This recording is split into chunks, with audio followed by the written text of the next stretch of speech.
ያልተሰጣቸውን ሽተው በድለው ከሰማይ ወርደዋልና እንደ እመቤታችን እንደ ማርያም የአብ ማረፊያ የሆነ ማን ነው? እንደ እመቤታችን ማርያም የወልድስ ማደሪያ የሆነ ማን ነው? እንደ እመቤታችን ማርያም መንፈስ ቅዱስ ቤት የሆነ ማን ነው? ለሰው ኃጢአት ሳይሰራ መኖር ይቻለዋልን? ከአራቱ ባሪያት ከተፈጠረ የሰው ወገን ከእመቤታችን በቀር እሳትን የተሸከመ ኃጢአትንም ያልሰራ የለም። እመቤታችን ማርያም ከመላእክት ይልቅ ንጽሕት ናት። እመቤታችን ማርያም ከሴቶች ሁሉ ትበልጣለች። የእመቤታችን ማርያም ሀሳብ እንደ አምላክ ሀሳብ ነው። የእመቤታችን ማርያም መልኳ እንደ አምላክ መልክ ነው። የአምላክን መልክ ይመስላል። እመቤታችን ማርያም ንጽሕት በመሆኗ አምላክ እንዲያድርባት አደረገችው። እመቤታችን ማርያም ለአምላክ የደስታ መድረክ ሆነችው። እመቤታችን ማርያም አምላክን በድንግልና ወለደችው። እመቤታችን ማርያም በነቢያት ትነገር ነበር። እመቤታችን ማርያም በሐዋርያት ትነገር ነበር። እመቤታችን ማርያም በፍጥረት ሁሉ አንደበት ትመሰገናለች እና የቤተ ክርስቲያን ልጆች አክብሯት፣ ለእናንተ ለኃጥአን መድኃኒታችሁ ስለሆነች በጎ አገልግሎትን የሚያገለግላት ዋጋም ትሰጠዋል። ሳትጠራጠሩ በፍጹም ልቦናችሁ እመኑባት፣ እሷ መድኃኒታችሁ ናትና። በስዕሏ ፊት ስገዱ። ለስዕል ያልሰገደ ግን ከቆመበት ቦታ ይጥፋ፣ ስም አጠራሩም አይታወቅ። በሰማይ ያሉ መላእክትም ይሁን ይደረግ በእውነት ይሆን ይበሉ። ለእመቤታችን ስግደት እንዲገባ 3 ጊዜ እሰግድልሻለሁ። እሰግድለኪ እሰግድለኪ እሰግድለኪ። እግዚአብሔር ከአንቺ ሰው ሆኖ ሙሽራ ከጫጉላ እንዲወጣ ከአንቺ የወጣ እመቤቴ ማርያም ሆይ ደስ ይበልሽ ብሎ ዮሐንስ አፈወርቅ በንስሐ እንዳመሰገነሽ እኔም አመሰግንሻለሁ። የጠፋ በግ አዳምን የፈለገው ባገኘው ጊዜ የተሸከመው እውነተኛ ቸር ጠባቂያችን ክርስቶስ ከአንቺ የተወለደ እመቤቴ ማርያም ሆይ ደስ ይበልሽ። እግዚአብሔር በደን የጣላት ዮሐንስ የሚጎዳ ማሰሪያ በአንቺ የተቆረጠላት እመቤቴ ማርያም ሆይ ደስ ይበልሽ። እግዚአብሔር በብሩህ ደመና ተጭኖ መጥቶ በማኅፀንሽ አደረ እመቤቴ ማርያም ሆይ ደስ ይበልሽ። በቅዱሳን ነቢያት በቅዱሳን መላእክት አድሮ የሚኖር ከአንቺ ተወልዶ የተገለጠ እመቤቴ ማርያም ሆይ ደስ ይበልሽ። ከአብ ከመንፈስ ቅዱስ ጋር የምንሰግድለት ቃል የሚባል እግዚአብሔር በአንቺ ባህሪ ከአንቺ የወደደሽ እመቤቴ ማርያም ሆይ ደስ ይበልሽ። እኔ ለምእመናን ወንጌልን የማስተምርለት የጌታ እናቱ እመቤቴ ማርያም ሆይ ደስ ይበልሽ። ከወለድሽ በኋላ ማኅተመ ድንግልናሽ እንዳይለወጥ አድርጎ የጠበቀሽን አማኑኤልን የወለድሽ እመቤቴ ማርያም ሆይ ደስ ይበልሽ። ማኅተመ ድንግልናሽ ሳይለወጥ ንጉሥ ክርስቶስ የወለድሽ እመቤቴ ማርያም ሆይ ሰላምታ ይገባሻል።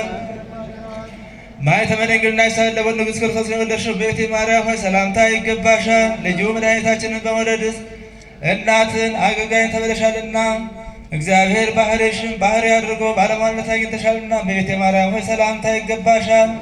እኛ ከምንወደው እሱን ከሚወደው ልጅሽ ኃጢአታችንን ያስተሰርይልን ለምኝልን። ተአምሪሃ ለእግዝእትነ ቅድስት ድንግል በክልኤ ማርያም ወላዲተ አምላክ ጸሎታ ወበረከታ ይሃሉ ምስለ ኩልነ ሕዝበ ክርስቲያን ለዓለመ ዓለም። ልመናዋ ክብሯ በእኛ ለዘላለሙ በእውነት ይደረግልንና አምላክን የወለደች በድንጋሌ ሥጋ በድንጋሌ ጸናች ክብርት እመቤታችን ያደረገችው ተአምር ይህ ነው። ከካህናት ወገን የምትሆን ሐና የምትባል ሚስት ያገባ ኢያቄም የሚባል ከነገደ ይሁዳ የተወለደ አንድ ሰው ነበረ። ሁለቱም እግዚአብሔርን የሚወዱ እግዚአብሔር የሚወዳቸው ደጋጎች ነበሩ። እግዚአብሔርን በሰራው ሕግ ጸንተው ይኖሩ ነበረ። ሚስቱ ግን መክና ትኖር ነበረ። ልጅም ስላልነበራቸው አዝነው ተክዘው ይኖሩ ነበረ። ከዕለታት ዕለት ወደ ቤተ ክርስቲያን እየሄዱ ልጅ ሰጣቸው ዘንድ በሐዘን በልቅሶ ልመናቸውን ወደ እግዚአብሔር ያቀርቡ ነበር። ከገንዘባቸውን ከፍለው ለድሆችና ለጦም አዳሮች ለቤተ ክርስቲያን የሚሰጡ ነበረ። እግዚአብሔር ልጅ በመስጠት ልመናቸውን ይቀበላቸው ዘንድ ይደረግልናል በማለት ተስፋ ጸንተው ይኖሩ ነበረ። ከዕለታት በአንደኛው ቀን ሐና ሚስቱ ኢያቄም ወጥተው ወደ ተክል ቦታ ገቡ። ቆመውም ሲጸልዩ ርግቦች ከልጆቻቸው ጋር ደስ ብሏቸው ሲጫወቱ አይተው ልጅ ስለሌላቸው ፈጽመው አዘኑ። ከሐዘናቸው ብዛት የተነሳ አንቀላፍቷቸው ተኙ። ሐናም ተኝታ ሳለች በባሏ በኢያቄም እጅ በትር እንደተያዘች ያችን በትር አበባ ፈርታ አየች። ሁለተኛም እሱ በሐና እጅ ከፍሬ ሁሉ የሚመስለው የሌለ የሚጣፍጥ መልካም ፍሬ ተይዞ አየ።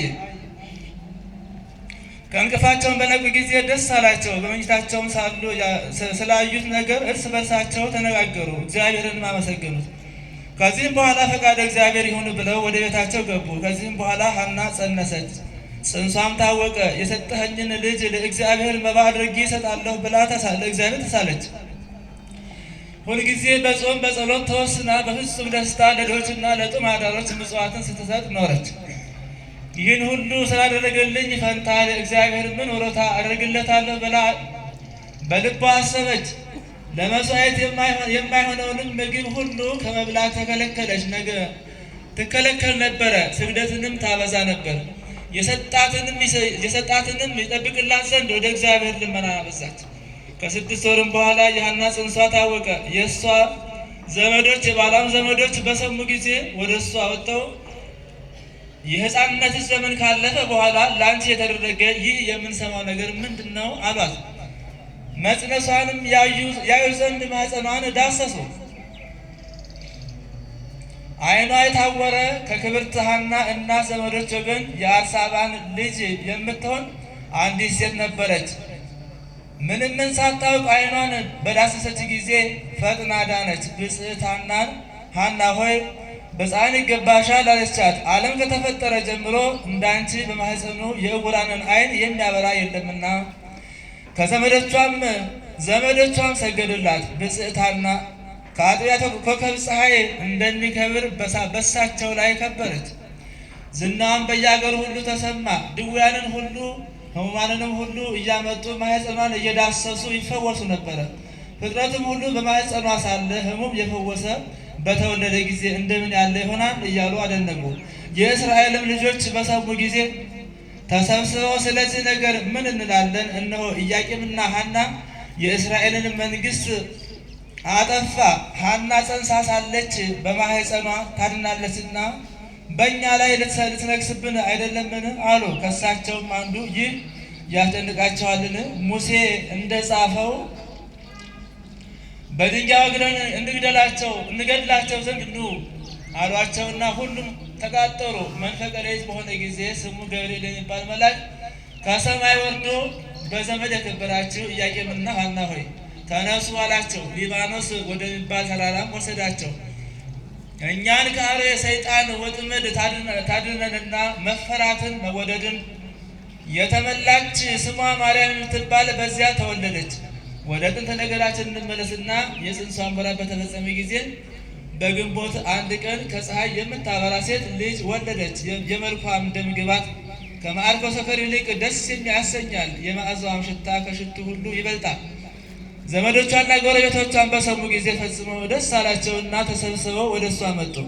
ወደ እሷም መጥተው ልጇን ባዩ ጊዜ ፈጽመው አደነቁ። እርስ በርሳቸውም እንደዚች ያለች ብላቴና ከቶ አይተን አናውቅም ተባብለው ጸጋ እግዚአብሔር በእሷ አድሯልና የእግዚአብሔርን ብርሃን በሰውነቷ ሁሉ መልቷልና ከኢያቄምና ከሚስቱ ከሐና ጋር ደስ እያላቸው የእግዚአብሔርን ቸርነት የተናገሩ 7 ቀን ተቀመጡ። ያችንም ብላቴና ስሟን ማርያም አሏት። ይህ የእግዚአብሔር ስጦታ ማለት ነውና 7ቱም ቀን በተፈጸመ ጊዜ በፍቅር ወደ የቤታቸው ገቡ። ኢያቄምና ሐናም ልጃቸውን ማርያምን ሲያሳድጉና ስለ ልጃቸው ለእሳቸውም ስላደረገላቸው ሁሉ እግዚአብሔር ፈጽመው ሲያመሰግኑት 3 ዓመት ኖሩ። በጾም በጸሎት ተወስነው ለድሆችና ለጦም አዳሮች ምጽዋትን እየሰጡ በጎ ሥራ መስራትን አበዙ። ልጃቸውን ማርያም በንጽሕና ሲያሳድጉ 3 ዓመት በተፈጸመ ጊዜ ሐና ባሏን ኢያቄምን ወንድሜ ሆይ ልጃችንን ለቤተ እግዚአብሔርን ብፅዓት አድርገን ልንሰጥ ቤተ እግዚአብሔርን ልታገለግል ነው እንጂ በዚህ ዓለም እኛን ልታገለግል እንዳከሳልን አስብ አለችው። ኢያቄም ይህን ነገር ከሚስቱ ከሐና በሰማ ጊዜ ፈጽሞ ደስ አለው። ለመንገድ የሚሆነውን ስንቅና ለቤተ እግዚአብሔር የሚሆነውንም መባ ሁሉ አዘጋጀ።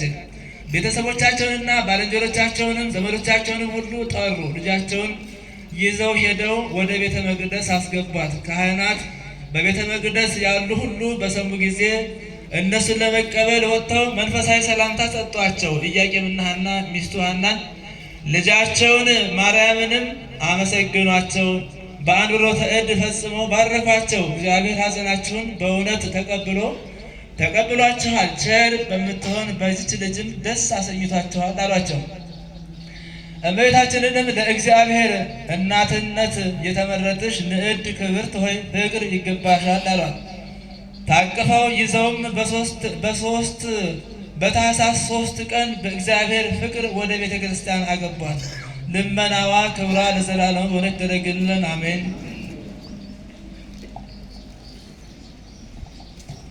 የሰማነውን በልቦናችን ያሳድርብን። የቅድስት ድንግል ማርያም አማላጅነቷ አይለየን። አምላካችን እግዚአብሔር ጉባኤያችንን ይባርክልን። በጎ ስራ ሰርተን የመንግስቱ ወራሽ እንድንሆን ያውቃን። አሜን። አባታችን ሆይ እንበል። አባታችን ሆይ ሰማያት የምትኖር ስምህ ይቀደስ፣ መንግስትህ ትምጣ፣ ፈቃድህ በሰማያት እንደሆነች እንዲሁ በምድር ትሁን።